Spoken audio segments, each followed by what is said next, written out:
আসসালামু আলাইকুম সবাইকে পবিত্র মাহে রমজানের শুভেচ্ছা জানাচ্ছি। তো দেখতে পাচ্ছেন আমরা বাসে করে যাচ্ছি। এটি হচ্ছে পিকনিকের বাস। আমার মেয়ের স্কুলের থেকে পিকনিকে আমরা যাচ্ছি। আমরা ঢাকা থেকে আ কুমিল্লার ম্যাজিক প্যারাডাইসের উদ্দেশ্যে যাচ্ছি। তো বেশ সকাল ৮টার দিকে বাস ছেড়েছে। এখন বাজে প্রায় ১১টা মানে আমরা প্রায় কাছাকাছি চলে এসেছি কুমিল্লার। তো সকালের নাস্তা আমরা এখানেই সেরেছি। অর্থাৎ ওর স্কুলের পিকনিকের যে আয়োজন সেখান থেকেই সকালে নাস্তা দেয়া হয়েছে। আর বেলা ১২টার দিকে আমরা চলে এসেছি আ ম্যাজিক প্যারাডাইসের এখানে। তো সবাই একসাথে একত্রিত হচ্ছি। যেহেতু আমাদের বাসটি আগে এসেছে এবং বাকি দুটো বাস কিন্তু এখনো আসেনি। সেগুলো বাসগুলো আসলেই আমরা সবাই একসাথে হচ্ছে আ ওই ভিতরে পার্কের ভিতরে প্রবেশ করব। তো ফাইনালি আমরা পার্কের ভিতরে প্রবেশ করেছি। আর আজকে এত মানুষ যে আ বেশ আরো আমাদের শিক্ষা প্রতিষ্ঠান ছাড়াও আরো ৪-৫ টি শিক্ষা প্রতিষ্ঠান ছিল। যার ফলে ওই বাচ্চাগুলো বা কলেজে পড়ে, ভার্সিটিতে পড়ে এমন স্টুডেন্টরাও ছিল। তো বেশ গ্যাদারিং মনে হচ্ছিল। যদিও দিনটি ছিল হচ্ছে বুধবার, অফ ডে না কিন্তু। তা সত্ত্বেও কিন্তু প্রচণ্ড গ্যাদারিং। আর এই ভিডিওটি বলে রাখি যে উম ফেব্রুয়ারির ১৯ তারিখে ভিডিওটি ধারণ করা। অর্থাৎ ওইদিন ছিল আমার মেয়ের স্কুলের পিকনিকে যাওয়ার দিন। তো এই তো আমার মেয়ে, হ্যাঁ, ওর ড্রেস চেঞ্জ করেছি। ওর স্কুল ড্রেসে ছিল। তো এখন সবাই হচ্ছে একটু ভেতরে একটু রেস্ট নিচ্ছি। আর হচ্ছে একটু ঘুরে, ঘুরে দেখছি যে এই স্পটটি কিরকম। তো যাই হোক যেহেতু অলরেডি অনেক সময় হয়ে গেছে, প্রায় ১টা বেজে গেছে। তো আমরা আগে সবাই ডিসিশন নিলাম যে আমরা সুইমিং পুলে যাবো। সেখানে বাচ্চারা একটু সুইম করবে। আমরা যতটুকু পারি যদি সুইম করি। তো আমরা কিছুক্ষণ সময় ওখানে কাটিয়ে দেন হচ্ছে আমরা লাঞ্চের জন্য যাবো। তো আমরা এখন সুইমিং পুলের উদ্দেশ্যে যাচ্ছি। তো জায়গাটি বেশ ভালো। এই ম্যাজিক প্যারাডাইস যথেষ্টই বড়। অনেক বড় জায়গা নিয়েই এটি তৈরি করা হয়েছে। আর সুইমিং পুলের যে কথাগুলো বলতে হয় যে না বললেই না, অসম্ভব বড়। এই যে আপনারা দেখতে পাচ্ছেন যে এখানে একটি সুইমিং পুল যেখানে হচ্ছে আ যেই ঢেউয়ের মতো মানে ওয়েভ সৃষ্টি হওয়ার জন্য যে সুইমিং পুলটা ওইখানে বসলে আরকি পাওয়া যায়। আর এখানে হচ্ছে বেবিদের জন্য স্পেশালি বেবিদের অনেক রকম রাইডও আছে এই সুইমিং পুলে। আর এক সাইডে হচ্ছে সম্পূর্ণ বড়দের জন্য ছিল। বড়দের অনেক রকম রাইড ছিল। যে পাশটায় আসলে আমার যাওয়া হয়ে ওঠেনি। যেহেতু আমার বেবি ছিল, আমি আমার বেবিকে নিয়ে এই দুটো সুইমিং পুলেই আমি ছিলাম। তো সুইমিং পুলে প্রচণ্ড ভালো লেগেছে। কিন্তু যেহেতু তখনও শীত পুরোপুরি যায়নি, কিছুটা ঠান্ডা রয়ে গিয়েছিল। পানি যথেষ্ট ঠান্ডা ছিল। বাচ্চাদের জন্য একটু কষ্টদায়ক ছিল। তা সত্ত্বেও কিন্তু ওরা মানে মানতেই চায়নি। তারা নেমেছে, খুব মজা করেছে। তো যাই হোক ফাইনালি হচ্ছে আ প্রায় ১-১.৫ ঘন্টা পর্যন্ত আমরা সুইমিং পুলে হচ্ছে সুইম করে, হ্যাঁ, তারপর হচ্ছে ড্রেস-টেস চেঞ্জ করে দেন হচ্ছে আমরা এখন একটু ঘুরবো। তো ভাবলাম যে লাঞ্চ করার আগে সবাই আসতে, আসতে আমরা একটু ঘুরে নেই। তো আশেপাশে বেশ সুন্দর করে সাজানো গোছানো ছিল। আ যথেষ্ট ভালোই লেগেছে। অ্যা যেহেতু অনেক বড় জায়গা নিয়ে গঠিত। আর অনেক রকম রাইড ছিল। আর সুইমিং পুল তো বেশ অনেক কয়েকটি সুইমিং পুল ছিল। আর বিশাল বড়, বড়ই সুইমিং পুল ছিল। তো এখন যেহেতু দুপুর হয়ে গেছে, তো এখন ভাবলাম আমি আর আমার মেয়ে হচ্ছে এখন একটু বের হয়েছি যে একটু ঘুরে, ঘুরে দেখি।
তো ওই ডাইনো পার্কটা খুব ভালো লেগেছিল, বাচ্চারা খুবই এনজয় করেছে।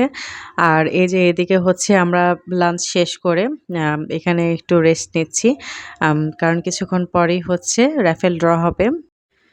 আমি আমার মেয়ের স্কুলের নাম বলতে ভুলে গিয়েছি। আমার মেয়ের স্কুলের নাম হচ্ছে এক্সিলেন্স ল্যাবরেটরি স্কুল। এটি হচ্ছে কোনাপাড়ায় অবস্থিত, ডেমরা কোনাপাড়ার দিকে আলামিন রোডের সাইডে। আর আমার মেয়ে হচ্ছে এখানে ইংলিশ ভার্সনে নার্সারিতে পড়ে। তো ওই যে আমার মেয়ে আর মেয়ের ফ্রেন্ডরা সবাই মিলে হচ্ছে ওরা খেলাধুলা করছে। তবে ওরা খুবই এনজয় করেছে, আর বাচ্চাদের জন্যই আসলে এত কষ্ট করে এত দূরে যাওয়া। আর যেহেতু ওরা এনজয় করছে তার মানে হচ্ছে আমরা আসলেই মনে করি যে তাহলে পিকনিকটা সার্থক হয়েছে। আর এদিকে হচ্ছে টিচারদের সাথে এই যে বাচ্চাগুলো সব নাচানাচি করছে, ড্যান্স করছে। আর সবচেয়ে বড় কথা হচ্ছে এই স্কুলে যে টিচাররা তারা প্রচণ্ডভাবে ফ্রি, এবং বাচ্চাদেরকে এত টেক কেয়ার করে, এত সুন্দরভাবে পড়ালেখা করায় যে আসলে আমরা স্যাটিসফাইড। তো যাই হোক, এখন হচ্ছে রাফেল ড্রর জন্য মানে অনুষ্ঠিত হতে যাবে। তো এই উপলক্ষে হচ্ছে টিচাররা প্লাস হচ্ছে যে আমাদের হেড টিচার ধ্রুব স্যার থেকে শুরু করে কয়েকজন হচ্ছে বক্তব্য দিচ্ছেন। তো এরপরই হচ্ছে রাফেল ড্র অনুষ্ঠিত হবে। আজকে আমাদের যে বার্ষিক শিক্ষা সফর যেটি ছিল সেটি আমরা আলহামদুলিল্লাহ এই পর্যন্ত সুন্দরভাবে সম্পূর্ণ করতে পেরেছি। নবম পুরস্কার 1652। অষ্টম পুরস্কারের জন্য সিরাজ স্যার ছোট্ট একটু সোনামণির সাথে করে নিয়ে আসবে এবং সোনামণির হাত ধরে চলে অষ্টম পুরস্কার।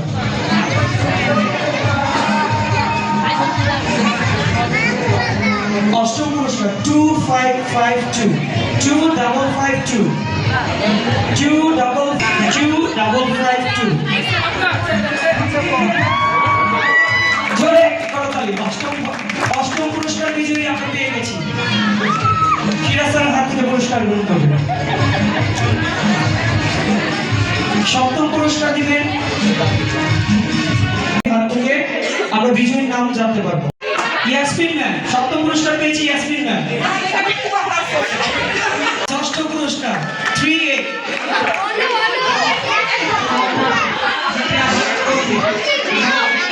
আসলে সবারটা ভিডিও করতে, করতে নিজেরটা আর ভিডিও করা হয়ে ওঠেনি। আমি আসলে এই রাফেল ড্রর হচ্ছে 3rd পুরস্কারটি পেয়েছি। তো সত্যিই অনেক আনন্দিত। তো যাই হোক, অনেক ভালো লেগেছে এই পুরস্কার পেয়ে। কে পাবে প্রথম পুরস্কার? Mobile phone. আমি নাকি অন্য কেউ? লড়াইটা হবে আমার সাথে সবার।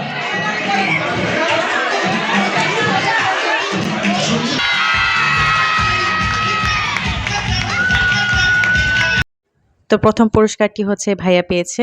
যদিও এই ভাইয়া কিন্তু অনেকগুলো হচ্ছে সে হচ্ছে রাফেল ড্রর জন্য টিকেট কিনেছে। তো 1st প্রাইজ ছিল হচ্ছে একটি মোবাইল ফোন। তো যাই হোক, তার টাকা উসুল হয়ে গিয়েছে। সে সর্বমোট হচ্ছে ১০ টি গিফটের থেকে সে হচ্ছে ৪ টি গিফটই সে পেয়েছে এবং ১ম পুরস্কারটাও সেই পেয়েছে। তো যাই হোক, এটাই হচ্ছে খুব ভালো লেগেছে। গিফট যেটাই হোক, বা মানে হচ্ছে আ ফ দামি বা কম দামি এটা কিন্তু ফ্যাক্ট না। ফ্যাক্টটা হচ্ছে এই যে আমরা এনজয় করেছি, এটাই আসলে সবচাইতে বড় পাওয়া আমাদের জন্য। তো প্রোগ্রাম শেষে হচ্ছে আমরা এখন আবার একটু রাইডে চড়ছি।